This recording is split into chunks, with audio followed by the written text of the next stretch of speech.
नमस्कार दोस्तों, स्वागत है आपका एक बार फिर आज के मेरे इस वीडियो में। थंबनेल पर आपने टाइटल देखा होगा, निजीकरण, बैंक निजीकरण और शादी। एक अजीब सा टाइटल आपने देखा होगा दोस्तों, और वीडियो बनाने की आवश्यकता क्यों पड़ी, सब कुछ आज मैं इस वीडियो में आपको बताऊंगा। क्योंकि कल जो मेरे पे फोन आया था, हमारे एक व्यूअर्स हैं, सब्सक्राइबर हैं, मैं उनका नाम तो नहीं सार्वजनिक कर सकता, लेकिन उस पॉइंट पे मुझे वीडियो बनाना लाजमी था। क्योंकि उसमें सवाल उठाया गया था मेरे ऊपर कि सर झूठी तसल्ली मत दीजिए बैंक प्राइवेटेशन को लेकर, ये डेफिनेटली होंगे, ऐसा होगा, सितंबर तक एक बैंक जरूर होगा।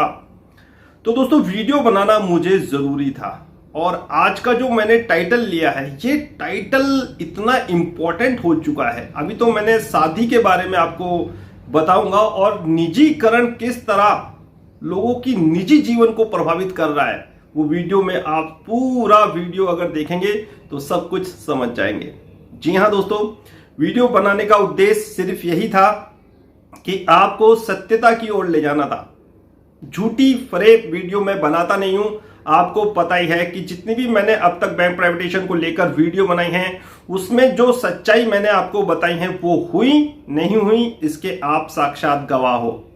कोई वीडियो बनाने के लिए, टीआरपी इकट्ठी करने के लिए, व्यूज बढ़ाने के लिए मैं वीडियो नहीं बनाता। मुझे समय मिलता है सैटरडे को, तो मैं सैटरडे के दिन बैंक प्राइवेटेशन की वीडियो बना देता हूं, या कोई अपडेट आता है तो साहब मैं वीडियो बना देता हूं। मैं चाहूं तो रोज एक वीडियो बना दूं 5-7 मिनट की, सेंट्रल बैंक को लेकर, आईओबी को लेकर, बैंक ऑफ इंडिया को लेकर, खूब सारी वीडियो आप लोगों के लिए पेश कर दूं। लेकिन नहीं, टीआरपी बढ़ाने का उद्देश्य नहीं है।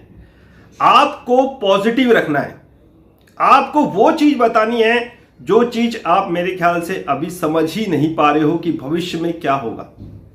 जी हां दोस्तों, सबसे पहले वो किस्सा को ही बयां करता हूं, जो किस्सा मैं आप लोगों के लिए ये वीडियो आज बना रहा हूं। वो किस्सा क्या था, क्या स्टोरी थी, क्यों मुझे ये वीडियो बनाने के लिए प्रेरणा मिली। दोस्तों कल एक फोन आता है मेरे पास, हमारे व्यूअर्स हैं, सब्सक्राइबर हैं, बड़ी शिद्दत के साथ वीडियो देखते हैं, बहुत शिद्दत के साथ वीडियो को सुनते हैं। और साहब जब उन्होंने मुझे फोन किया, उनकी जो आवाज थी वो भारी हो गई थी, यानी कि एक अलग सी फीलिंग मैं सोच रहा था कि वो शायद रो रहे हैं। जी हां दोस्तों, वो शायद रो रहे हैं। रोने का कारण सुनिए, आप भी साफ सोचेंगे कि ऐसा संभव है, बिल्कुल संभव है। उन्होंने मुझसे कहा कि सर मेरी बेटी है, एक बेटी है और एक बेटा है। बेटा इंटर की पढ़ाई कर रहा है और बेटी ग्रेजुएशन करने के बाद हमने उसका रिश्ता तय कर दिया। रिश्ता कहां तय हुआ है?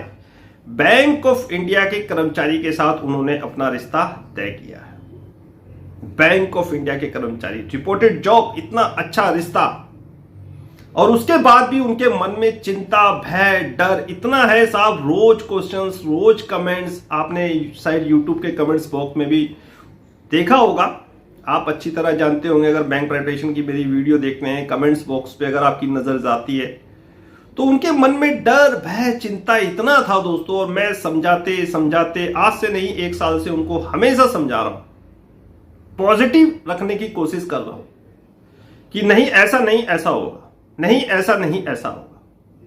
वीडियो जाके देख लीजिए, आपको सारी चीजें पता चल जाएंगी। तो उनके जो शब्द थे वो इतने भारी हो चुके थे दोस्तों कि मेरी एक ही लड़की है, अगर सर मेरे जो हमने जहां रिश्ता करा है, इन फ्यूचर अगर बैंक प्राइवेट होता है तो उनकी जॉब चली जाएगी। आप हमें झूठी तसल्ली मत दो, मुझसे वो कह रहे थे, आप हमें झूठी तसल्ली मत दो, सही बता दो, हम सहन कर लेंगे और फिर हम आगे की कार्रवाई कर लेंगे। अब आप बताइए मैं उनसे क्या कहता? मैं उनसे कहता कि साहब आप सब कुछ खत्म कर दो। क्या ये पॉसिबल है? मैं कह सकता हूं ऐसा? बिल्कुल नहीं। आपने अपनी बेटी के लिए अच्छा ही देखा होगा, अच्छा ही सोचा होगा, और जिस व्यक्ति को आपने देखा है ना, वो कोई मामूली व्यक्ति नहीं है, वो बैंकर है, जो कई लाख लोगों में सिलेक्ट होकर बैंक ऑफ इंडिया जैसी रिपोर्टेड जॉब को प्राप्त किया है। बैंक की जॉब क्या होती है वो आप अच्छी तरह जानते हो, कितनी रिपोर्टेड ये जॉब होती है। काबिल है वो जिनको आपने चुना है अपनी बेटी के लिए। ऐसे आप ये सोच के कोई भी बड़ा कदम या बड़ा स्टेप मत उठाओ जिस कारण बाद में भविष्य में आपको पछताना पड़ जाए। ये मत सोचो बैंक प्राइवेट हो जाएगा, मेरे दामाद की नौकरी चली जाएगी, होने वाले दामाद की नौकरी चली जाएगी, ऐसा हो जाएगा, वैसा हो जाएगा। लोगों के अंदर दोस्तों इतनी चिंता, भय आ चुकी है, इस निजीकरण को लेकर आना स्वाभाविक है। जीविका का प्रश्न है, किसी का घर में एक ही कमाने वाला है, किसी के भाई, किसी की माता, किसी की पिता, कोई ना कोई साहब बैंक से जुड़ा हुआ है, बैंक में काम करते हैं। अब उनको ये लग रहा है कि अगर बैंक प्राइवेट हो जाएगा, निजीकरण हो जाएगा बैंकों का, तो उनकी जॉब यानी नौकरी का खतरा हो जाएगा। उनकी जॉब का जो साहब सवाल है, सिक्योरिटी, जॉब सिक्योरिटी का, वो साहब खतरे में आ जाएगी। ऐसा उनके अंदर सोचना है, ऐसा वो चिंतन कर रहे हैं, और यही चिंतन और यही चिंता साहब इनके मन में भी है, जिनके लिए मैं ये वीडियो बना रहा हूं। उन्हें भी लग रहा है कि जहां हमने रिश्ता किया है, अगर इन फ्यूचर हमारे दामाद की नौकरी चली गई, अगर उनका बैंक प्राइवेट होगा तो क्या होगा। अरे मेरे भाई एक बात बताओ, अगर मान लिया, सपोज करो, अगर आपने ये रिश्ता पहले कर लिया होता, अगर शादी भी हो गई होती है आपकी बेटी की, तो अगर बाद में क्या कार्रवाई हो, बाद में भविष्य में क्या हो, ये कोई नहीं जानता।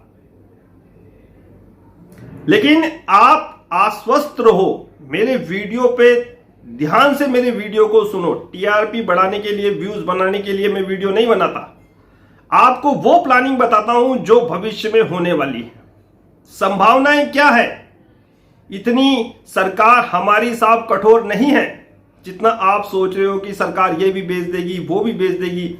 ऐसे ऐसे अपशब्द आप इस्तेमाल कर रहे हो जिसको बताते हुए भी मुझे शर्म आती है। ऐसे ऐसे अपशब्द आते हैं मेरे लिए भी, और साहब मैं नहीं कह सकता किन के लिए। तो कृपया उन अपशब्द को ना भेजिए और समझने की कोशिश करिए। सरकार आपकी जॉब को बचा रही है दोस्तों, सरकार आपकी जॉब को। कहानी शुरू हो चुकी थी। Yes bank, Lakshmi Vilas bank, cooperative bank, पता नहीं कितने साहब, और सरकारी बैंक, इनकी हालत इतनी बद से बदतर हो चुकी थी। अगर सरकार निजीकरण की जो बात है, जो शब्द है, वो बजट भाषण में ना कहती तो इनकी जान बचनी मुश्किल थी। किनकी? सरकारी बैंकों। आप लोगों की नौकरियां बचाई जा रही हैं ऐसे मुश्किल भरे दौर में। जिस कोरोना काल में भी एक सिंगल बैंक एम्प्लॉय की नौकरी नहीं गई, जब सब कुछ बंद था, सरकार ने सब कुछ अपने ऊपर झेला, आरबीआई ने सब कुछ अपने ऊपर झेला। समझ रहे बात को? 3 महीने तक सब कुछ बंद था। 3 महीने नहीं, 2 साल हो गए साहब। काम, किसी के पास काम की कोई, मेरे पास किसी पे है, किसी की नौकरी चली गई है, पता नहीं किसके साथ क्या क्या हो गया मिस हैपनिंग। कोई रहा दुनिया में, कोई नहीं रहा। एनपीए बढ़ना स्वाभाविक था, लेकिन फिर भी सरकार ने किसी भी बैंक को अभी तक प्राइवेट नहीं करा। आप सोचिए, कोरोना काल जैसा जो विकट स्थिति हमारे देश के ने झेली है, उस दौरान भी अगर किसी एक सिंगल बैंक एम्प्लॉय की नौकरी नहीं गई तो भविष्य में कैसे चली जाएगी। आप खुद सोचिए, समझदार हो। यूट्यूब पे वीडियो देख रहे हो, ऐसा हो जाएगा, वैसा हो जाएगा, इस बैंक का प्राइवेटाइजेशन हो जाएगा, निजीकरण हो जाएगा। अरे भाई, अगर निजीकरण ही सरकार को करना होता ना, तो अब तक करके एक तरफ हो गई होती। सरकार चाह रही है कि इनका काम शब्दों के द्वारा चल जाए, खबरों से चल जाए। पैसे की आवश्यकता है इस समय। सरकारी बैंकों को बचाने के लिए पैसा चाहिए, जो एनपीए के रूप में फंस चुका है। क्या एनपीए सरकार ने बढ़ाए? बहुत से लोग कह रहे हैं कि इन्होंने ऐसों को लोन दे दिया, वैसों को लोन दे दिया। अरे भैया, लोन उठा के तो देखो कब किसको लोन दिया है, किसकी सरकार के कार्यकाल में वो लोन दिया गया है।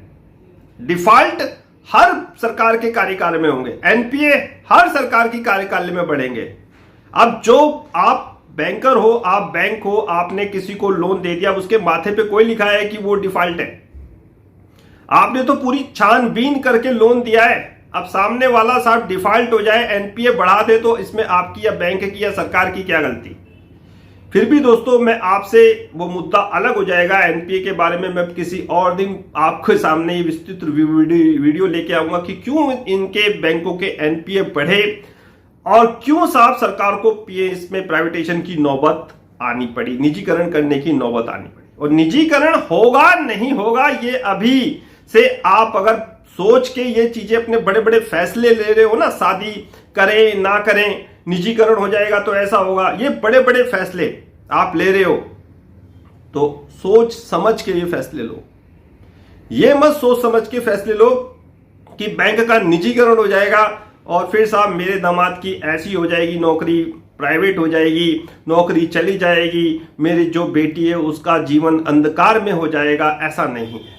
आपने जिस व्यक्ति को चुना है अपनी बेटी के लिए, मेरे भाई उसके अंदर काबिलियत है, वो कई लाख लोगों में सिलेक्ट होकर एक बैंक की नौकरी पाया है। काबिलियत है उस बंदे के अंदर, वो चाहेगा तो और भी बहुत नौकरियां। और पहली चीज, उनकी नौकरी को कोई खतरा नहीं है, सरकार आश्वस्त कर चुकी है। अरे मेरे भाई, आप ये क्यों नहीं सोच रहे कि सरकार 5-6 एसबीआई जैसे बड़े बैंक बनाने पर लगी हुई है। कितना इंफ्रास्ट्रक्चर चाहिए, कितनी मैन पावर चाहिए, आप सोचिए भी तो। सोचो मेरे भाई, सोचो।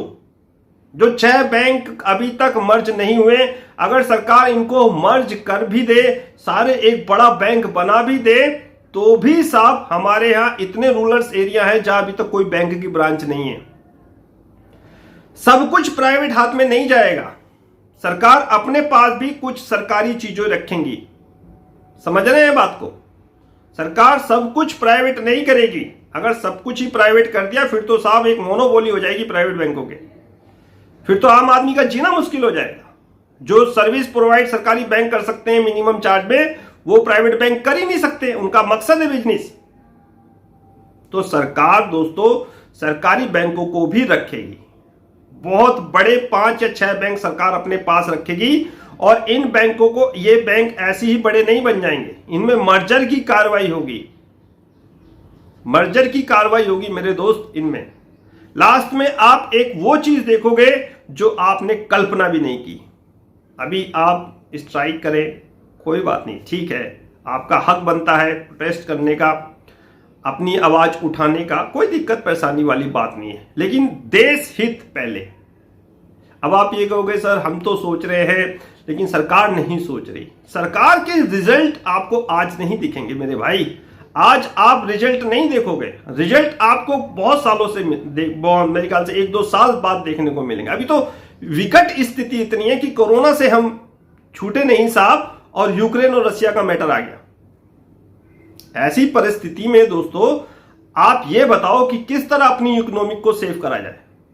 सैलरियां, लोग बाग चाहते हैं कि हमें खूब अच्छी सैलरी मिले, हर दिन हर साल हमारी सैलरी में इजाफा होता रहे, लेकिन उस इजाफे को करने के लिए सरकार के पास पर्याप्त बैलेंस पैसा भी तो होना चाहिए। कहां से लाएगी सरकार? सरकार को अपनी जीडीपी को बढ़ाना पड़ेगा, सरकार को अपने काम को बढ़ाना पड़ेगा, सरकार को अपनी आमदनी को बढ़ाना पड़ेगा, तभी तो वो आप लोगों को सैलरी दे पाएगी अच्छी। बात को समझो। अभी परिस्थितियां ऐसी नहीं हैं। चारों तरफ विश्व के चारों ओर आप देखें कि क्या घटनाक्रम हो रहा है। विश्व के चारों ओर देखें कि घटनाक्रम क्या हो रहा है साहब। ऐसी परिस्थिति में किसी भी एक सिंगल आदमी की सैलरी नहीं रुकी साहब, जो सरकारी एम्प्लॉय है। पेंशन नहीं रुकी, क्योंकि मेरी माता जी को भी पेंशन मिलती है, उनकी भी पेंशन बदस्तूर जारी रही। किसी की पेंशन नहीं रुकी, किसी की सैलरी नहीं रुकी। सरकार ने सब कुछ वेल मैनेजमेंट किया है। आप अगर हालात देखने हो ना, अपने पड़ोसी मुल्क श्रीलंका के हालात देखो जाके। श्रीलंका की स्थिति क्या है? एक पैकेट दूध की कीमत देखो, शुगर की कीमत देखो, चावल की कीमत देखो। मुद्दा भटकाने का नहीं है, आपको समझाने का है। श्रीलंका का मुद्दा मैं यहां बीच में क्यों ले आया? मुद्दे से भटक गया? नहीं भाई, मुद्दे से नहीं भटका। मैं आपको सरकार की कार्य प्रणाली समझा रहा हूं कि सरकार ने किस तरह इसको बैलेंस किया, मैनेजमेंट किया। समझने की कोशिश करो मेरे भाई। सरकार की क्या प्लानिंग है उसको जानने की कोशिश करो। झूठी दिलासा मैं कौन होता हूं आपको देने वाला? मैं क्यों दूंगा आपको झूठी दिलासा भाई? बैंक प्राइवेटेशन होगा या नहीं होगा मैं क्यों कैसे कहूंगा? मुझे तो सारी खबरें सूत्रों के हवाले से होती हैं। पहले ही बता देता हूं कि सब खबर सूत्रों के हवाले से। समझने की कोशिश करो। कुछ तो हम भी थोड़ा बहुत जानते होंगे यार, वीडियो बना रहे हैं, कुछ तो हमारे पास भी क्लू न्यूज होगी मेरे भाई। सितंबर तक बात आ रही है कि सितंबर तक ऐसा हो जाएगा, वैसा हो जाएगा, एक बैंक को प्राइवेट कर दिया जाएगा। यार अभी तक आईडीबीआई बैंक, आप कहोगे ना सर आईडीबीआई बैंक सरकारी नहीं है, वो तो एक प्राइवेट बैंक है। सरकार की उसमें हिस्सेदारी कितनी है जानते हैं? एलआईसी की उसमें हिस्सेदारी कितनी है जानते हैं? वीडियो बना रखी है, जाके देख लीजिए। एलआईसी किसकी है वो जानते हैं? सरकार चाहती तो आईडीबीआई को किसी के हाथों, एलआईसी को ना देके किसी और के हाथों भेज देती। मेरे भाई इन चीजों को समझना चाहिए, जानना चाहिए। घूम फिरा के आईडीबीआई में भी क्या होगा उसकी भी वीडियो मैंने बना रखी है, कैसे कायाकल्प होगा इन बैंकों का। अरे रुक तो जाओ, इकोनॉमिक को पटरी पे तो आने दो मेरे भाई। इस संकट भरे दौर में हालात श्रीलंका जैसे ना हो, इसीलिए श्रीलंका का जिक्र किया है बीच में। हालात श्रीलंका जैसे देश के ना हो, महंगाई अभी भी, आप यकीन मानिएगा, इन्फ्लेशन अभी भी दोस्तों कंट्रोल में है। फ्यूल्स, तेल भड़का हुआ है, महंगाई सरकार रोक नहीं पा रही। मुद्दे सब एक दूसरे के साथ जुड़े हुए हैं। सरकार फिर भी कोशिश कर रही है कि इन्फ्लेशन कंट्रोल में रहे, लेकिन विश्व के घटनाक्रम इन्फ्लेशन को इतनी तेजी से ऊपर ले जा रहे हैं कि आप यकीन नहीं करोगे। श्रीलंका की पूरी हिस्ट्री पढ़ना, पूरी हिस्ट्री जानना, समझना कि कैसे वो देश एक पर्यटक देश था, बहुत पैसा आता था उसका पर्यटक से, किस तरह वो कंगाली के हालत में पहुंच गया, चाइना का क्या रोल रहा वहां पर, समझने की कोशिश करो मेरे भाई। मुद्दा बड़ा है निजीकरण का, बहुत बड़ा मुद्दा है। आपकी निजी जीवन से ये जुड़ा हुआ है, आपकी जीविका से ये जुड़ा हुआ है, लेकिन आपको सहने की शक्ति आनी चाहिए कि अभी सिर्फ आपको देखना है। बात मुद्दे की क्या है? बात आपकी जॉब सिक्योरिटी को लेकर है। मेन मुद्दा क्या है? आप क्यों चिंता कर रहे हो कि मेरी बेटी की शादी वहां नहीं होगी? आप क्यों चिंता कर रहे हो कि मैं अपनी बेटी की शादी वहां नहीं करूंगी जहां जिस बैंक को प्राइवेट होने के चांस है? आप ये सोचो, अगर आपके दामाद को कहीं और शिफ्ट कर दिया, जिस प्रकार सरकार का प्लान है 5-6 बैंक, बड़े बैंक बनाने का, आपको और आपके साथ साथ और लोगों को भी वहां शिफ्ट किया जाएगा अगर सरकार निजीकरण करती है। पहला ऐसा संभव नहीं होता हुआ नजर आ रहा मुझे। एफडीआई आ सकती है, एफडीआई आ सकती है, फॉरेन निवेश आ सकता है, विदेशी निवेश आ सकता है, लेकिन वो भी जब आएगा जब मैनेजमेंट कंट्रोल सरकार के पास रहेगा। एफडीआई भी अभी नहीं, बाद में। बहुत से यूट्यूब पे वीडियो ऐसे आ रहे हैं, लगे हुए हैं साहब बताने लोगों को कि ये बैंक प्राइवेट हो जाएगा, सरकार ने वो बैंक प्राइवेट कर दिया है, एक खाका तैयार हो गया है। मेरे पास भी ऐसी ऐसी वीडियो भेज देते हैं साहब जिसमें negative negative negative negative, positive तो कोई बताता ही नहीं है। अरे भाई पॉजिटिव चीजें बताओ लोगों को, समझाओ लोगों को कि क्या कारण है जो निजीकरण जैसा बड़ा स्टेप सरकार उठाने पर मजबूर है। एनपीए, आप एनपीए की बात करो, एनपीए के लिए तो सरकार ने बैड बैंक बना दिया, उसकी कार्य शुरू होने तो दो, उसका कार्य दोस्तों शुरू होने तो दो। एनपीए होंगे, आज भी हुए हैं, पहले भी होंगे और आगे भी होते हुए आएंगे। एनपीए शून्य करना, खत्म करना अगर कोई ये कहे तो मैं नहीं मानता। बैंक लोन बांटेंगे भी, उसमें डिफॉल्ट भी होगा, उसमें ना बैंकर की गलती है ना सरकार की गलती है, सामने वाले की नीयत डिपेंड करती है कि वो पैसा लौटाएगा या नहीं लौटाएगा। आप बेचिंत रहो, मेरे शब्दों पे विश्वास करो। वीडियो मैंने आपके लिए ही बनाया है।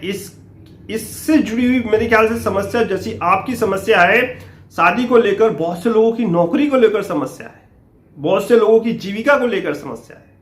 तो सब समस्या का दोस्तों थोड़ा सा आपको संयम के साथ, धैर्य के साथ सामना करना पड़ेगा।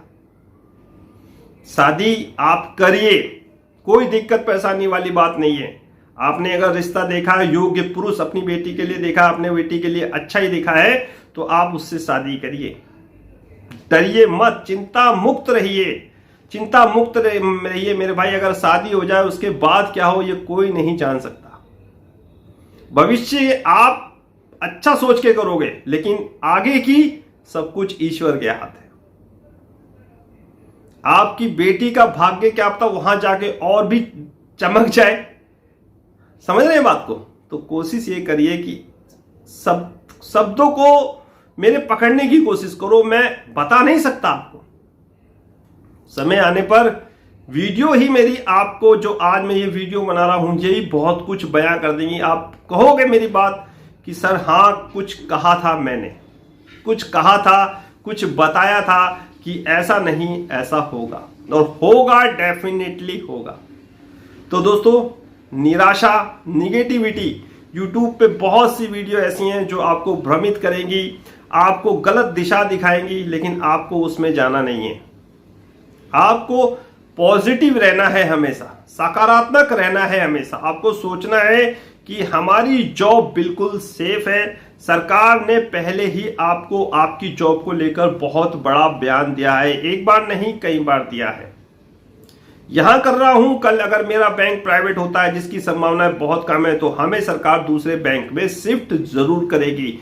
पहली बात, प्राइवेटेशन मुझे नहीं लगता। हाँ, एफडीआई आ सकती है, वो भी जब मैनेजमेंट कंट्रोल सरकार के पास रहेगा, और पूरी हिस्सेदारी सरकार कभी भी नहीं बेचेगी। याद रखना मेरी बात, 5-6 बैंक सरकार जो बना रही है वो आप लोगों की जॉब की सिक्योरिटी के लिए ही बना रही है। आने वाले समय में और लोगों की आवश्यकता पड़ेगी, डेफिनेटली मैं ये कह रहा हूं, क्योंकि बैंकिंग में अपार संभावना है, उज्जवल भविष्य है, और इस तरह सरकार इसको प्राइवेट नहीं कर सकती। 5-6 बैंक जरूर रखेगी, गवर्नमेंट कुछ सेक्टर को अपने पास जरूर रखेगी। एयर इंडिया का उदाहरण आप मुझे देते हो, तो एयर इंडिया पे मैंने वीडियो बना रखा है, क्यों उसको बेचा गया, किसको उसको बेचा गया, वो जाके देख लीजिए। कोई विदेशी कंपनी उसको अधिग्रहण करने नहीं आई,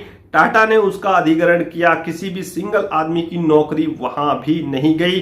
कुछ लोग निकाले गए थे, हाईकोर्ट उनके लिए खुला था, उन्होंने दरवाजा खटखटाया और वो केस जीत गए। तो दोस्तों, आज का वीडियो मुझे सिर्फ यही बात आप लोगों के लिए बनाने पर मेरे ख्याल से मजबूर कर रहा था कि आपको कुछ चीजें मैं बताऊं जो शायद आपको भविष्य में आके पता चलेंगी कि हाँ, कभी मैं इस वीडियो के माध्यम से आपको कुछ बता रहा था। शादी, नौकरी, चिंता, ये सब आप सोचिए, लेकिन इतना भी अपने अंदर निगेटिविटी मत लाइए कि इतना बुरा हम लोगों के साथ हो जाएगा, हमारा सब कुछ खत्म हो जाएगा। कोरोना काल जैसे में आपको जब सब कुछ पूरा विश्व बंद था तब कुछ नहीं हुआ, तो अब आगे कैसे होगा।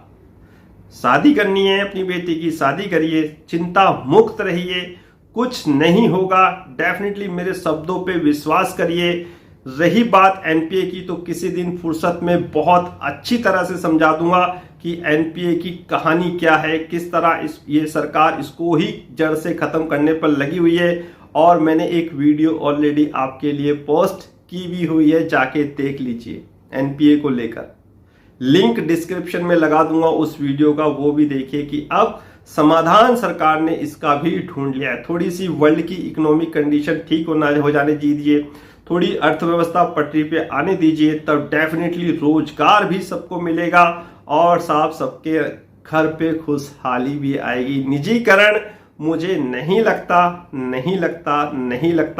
मर्जर की अपार संभावनाएं हैं, एफडीआई आ सकती है, लेकिन वो भी जब मैनेजमेंट कंट्रोल सरकार के पास रहेगा। आज्ञा दीजिए मुझे आज का ये वीडियो बनाने की कह रहा हूं। आज्ञा दीजिए मुझे आज का ये वीडियो समाप्त करने की। नेक्स्ट वीडियो में नए अपडेट के साथ होगी मुलाकात, तब तक कीजिए इंतजार। फाइनली नमस्कार।